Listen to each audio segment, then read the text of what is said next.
The Horn of Africa is a melting pot of diversity. It's geopolitics, religion, history, population, and culture has made the region prone to conflict. The region has been at crossroads for a number of reasons. From religious perspective, Christianity and Islam embedded themselves in the region from the earliest days. As well, when we see the issue from resource sharing also comes into play. As an instance, the Nile originates in this region and flows through to Egypt, lacking nation and a mortal association for survival. As a result, these differences have allowed outsiders to play global proxy politics in the geopolitical orientation in the global arena.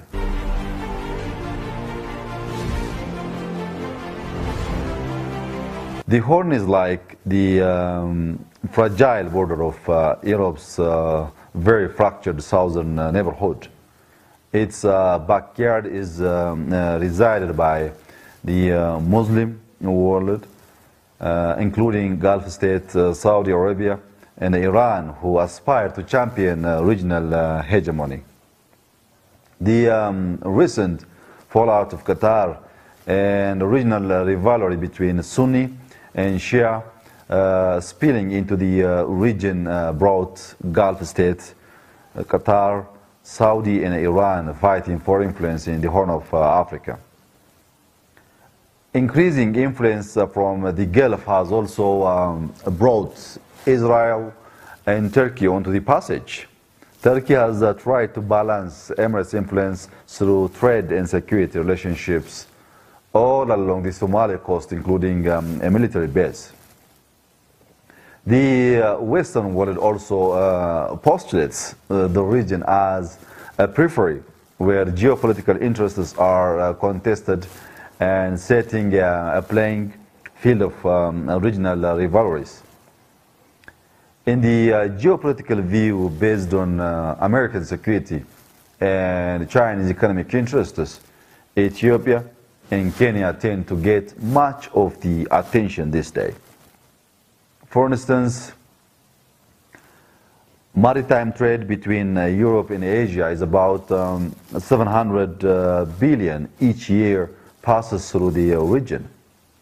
European interests have also increased due to recent migrant crisis and the string of high-profile terrorist incidents. Consequently, funding for the Horn has increased, emphasizing European influence in the region. Well, financially, East Africa's growing economic power has seen heavy investment from India, which is closing in on China as the region's biggest trading partner.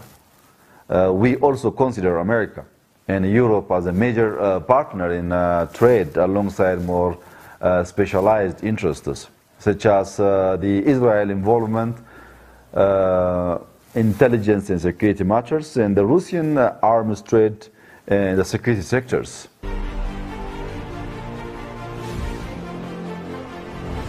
As many of influence dissipates into the Horn, it increases the number of paths for ambitious actors to access external support, making it more difficult for the regional local politicians to maintain control. In fact, the Horn is witnessing inter-ethnic conflicts. For example, the conflict in Gambela between Anuak and Nuer, pitting Ethiopia against South Sudan, and the conflict between Afar and Isa Somalis, pitting Ethiopia against Djibouti and Eritrea. As well, the conflict between Borana Oromos and Gauri Somali, pitting Ethiopia again, Kenya and Somalia against each other, is also another recent case. Conflict among Ogaden and other Somali clans, pitting Ethiopia against Somalia, also falls within recent memory. So what's worse, interethnic conflicts are aggravated by proxy powers like the ever-changing loyalties of the Somali federal government and other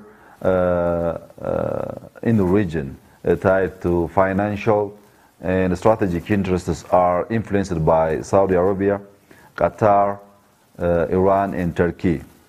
Another instance is UAE's desire to acquire the port of Berbera, influences separatists in Somalia, including Puntland and Somaliland. And just recently, the role of Gulf states and Saudi in the Yemeni conflict that involves Sudanese military, along other, has intensified regional stability. This conflict can have a destabilizing effect in the region by disrupting the regional balance of power as countries in the Horn decide to lean on the support on external powers one after another.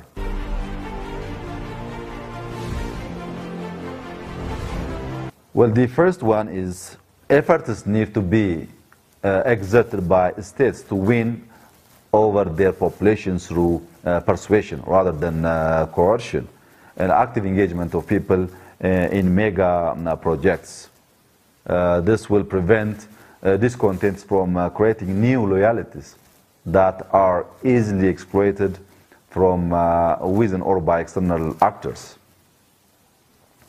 Another action that needs to be overturned is a mix of poor governance, mutual destabilization, and external intervention into a righteous cycle of participatory government, a regional integration that focuses on building a regional economic market, and thus a region that can negotiate on its behalf with the outside world rather than retail its interests to the first buyer.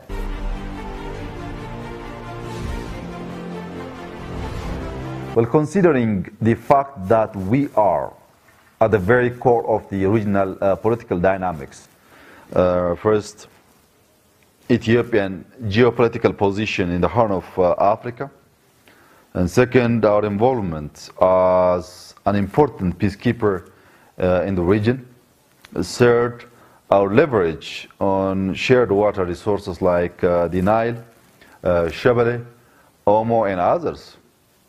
And the fact that Ethiopia is a unique mix of regional and global religious, or ethnic dynamism. The way conflicts and cooperation is solved will be closely watched by the world.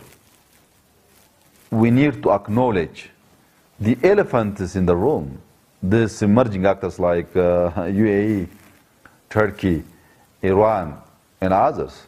So we need a foreign policy orientation that moves in tandem with domestic political evolution through a paradigm shift of economic and political interests, through policy action, dynamic towards unpredictable and incisive diplomacy. We need to understand and conceptualize the critical matrix that include all the regional players. We need to take into consideration regional tensions like unresolved border conflict between Ethiopia and Eritrea. Also power projection by proxy forces like Ethiopia and Egypt competing to shape the future of Eritrea, Somalia, and most probably South Sudan, as well as a competition or cooperation for shared cross-border resources such as the Nile. So this policy orientation might give us a base to understand the situation and to take action to resolve all problems. Thank you very much.